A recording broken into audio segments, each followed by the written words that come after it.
Assalamualaikum warahmatullahi wabarakatuh. Apa kabar Ananda Soleh dan Soleha? Semoga selalu dalam keadaan sehat dan lindungan Allah Subhanahu wa Ta'ala. Alhamdulillah, kita bertemu kembali dengan pelajaran IPS. Setelah pekan kemarin, kita baru saja melaksanakan kegiatan PTS. Semoga nanti hasilnya memuaskan ya. Ananda Soleh dan Soleha, materi kita kali ini adalah peran Indonesia dalam kerjasama ASEAN. Nah, di bab 3 ini ada beberapa subjudul ya. Ada pertama organisasi ASEAN, ada Indonesia sebagai salah satu anggota ASEAN, ada bentuk kerjasama, ada peran Indonesia dalam ASEAN. Terakhir, ini merupakan latihan ulangan. Sebelum kita mulai, mari kita sama-sama membaca basmalah. Bismillahirrahmanirrahim. Ananda, Soleh dan Soleha, peran Indonesia di wilayah ASEAN yang pertama kali sebelum nanti kita bahas lebih jauh di pertemuan berikutnya.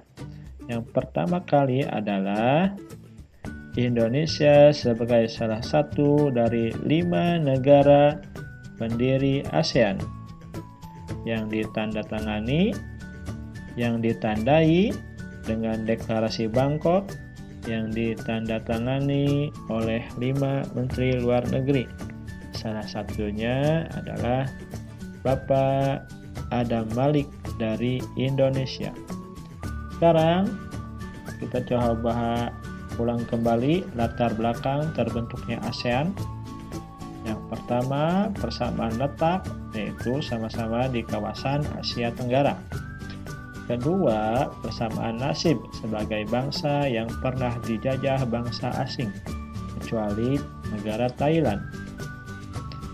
Tiga, adanya perselisihan di beberapa negara di wilayah Asia Tenggara yang dapat mengancam persatuan.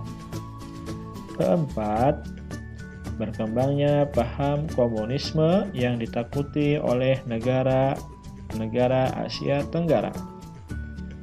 Kita lanjut, tokoh yang mendatangani deklarasi Bangkok. Tadi sudah disebutkan di awal ya. Siapa saja? Ini dia Menteri Luar Negeri yang menandatangani deklarasi Bangkok. Ada Tun Abdul Rojak dari Malaysia, ada Tanat Homan dari Thailand, ada S. Rajaratnam dari Singapura, ada Narcisco Ramos dari Filipina, dan ada Adam Malik dari Indonesia. Selanjutnya, lambang ASEAN. Juga pernah kita bahas. Ada yang masih ingat? Lambang ASEAN seperti apa? Nah, ini dia lambang ASEAN. Ada warna merah. Merah melambangkan keberanian dan dinamika. Ada biru melambangkan perdamaian dan kemantapan. Ada warna kuning.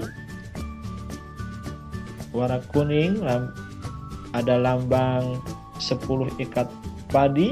Nah, itu melambangkan 10 negara anggota ASEAN, ada 10. Itu melambangkan kemakmuran. Dan warna putih, lingkaran di dalam, itu melambangkan kesucian. Keanggotaan ASEAN. Sifat keanggotaan ASEAN adalah terbuka untuk seluruh negara di kawasan Asia Tenggara. Nah, karena terbuka, jadi siapa saja negara di kawasan Asia Tenggara boleh bergabung ya. Yang dulunya berjumlah 5,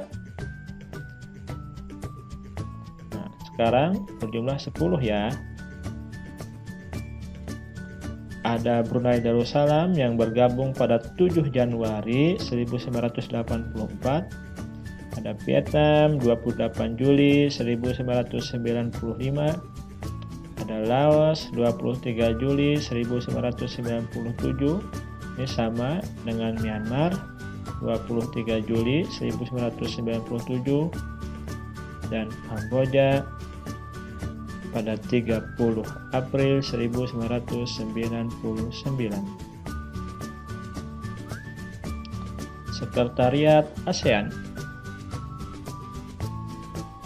Nah, ini dia gedung Sekretariat ASEAN. Sekretariat Tetap ASEAN berkedudukan di Jakarta, ya, adanya di Jakarta. Sekretariat ASEAN dipimpin oleh Sekretaris Jenderal yang diangkat secara bergilir dari negara anggota dengan masa jabatan 4 tahun. Nah, awalnya masa jabatan Sekretaris Jenderal ini adalah 2 tahun, ya. Namun saat ini diperpanjang menjadi 4 tahun. Sekretaris Jenderal dipilih oleh Menteri Luar Negeri negara-negara anggota ASEAN. Nah, ini daftar Sekretaris ASEAN.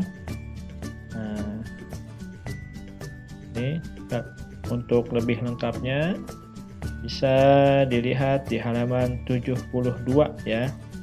Untuk saat ini yang menjabat adalah Lim Chok Hoi dari Brunei Darussalam.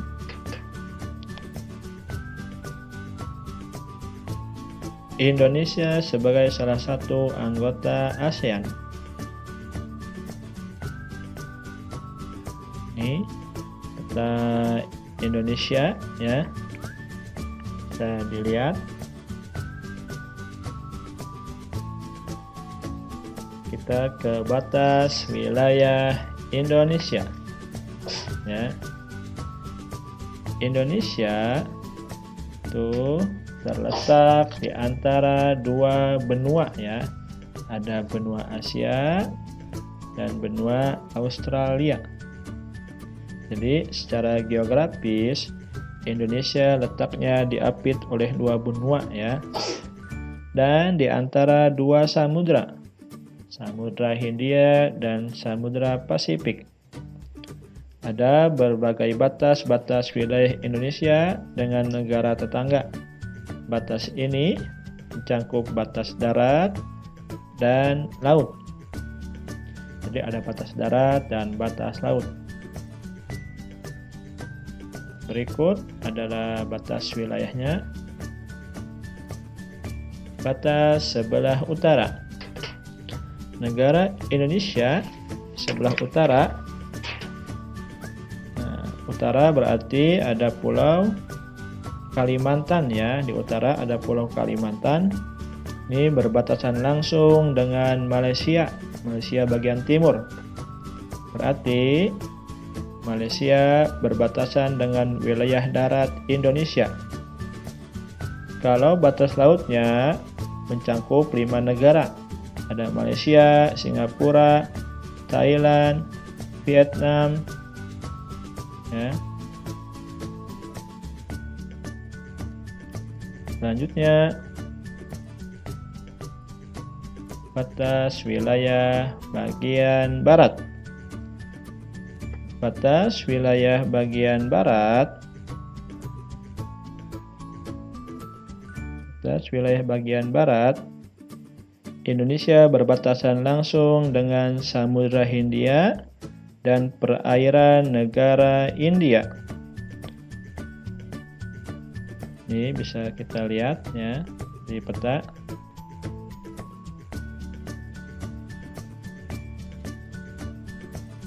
Selanjutnya batas bagian selatan. Kita lari ke sebelah selatan Indonesia. Untuk batas darat Indonesia, Indonesia berbatasan langsung dengan Timor Leste. Untuk batas lautnya ada perairan Australia dan Samudra Hindia, ya. Ada yang tahu? Nah, sebelum tahun 1999, Timor Leste itu sempat menjadi wilayah Indonesia, ya, dengan nama Provinsi Timur Timur.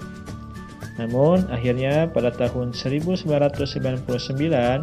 ia memisahkan diri dari Indonesia untuk menjadi negara sendiri.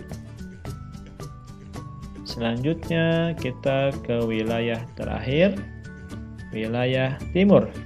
Nah, batas wilayah negara Indonesia bagian timur. Di bagian timur Indonesia ada Pulau Papua.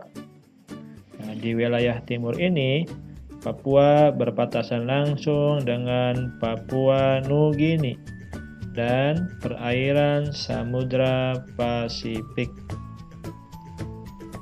Itu penjelasan materi untuk hari ini. Semoga dapat dipahami.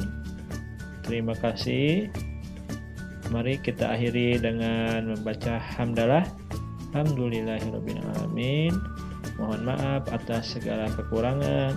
Wassalamualaikum warahmatullahi wabarakatuh.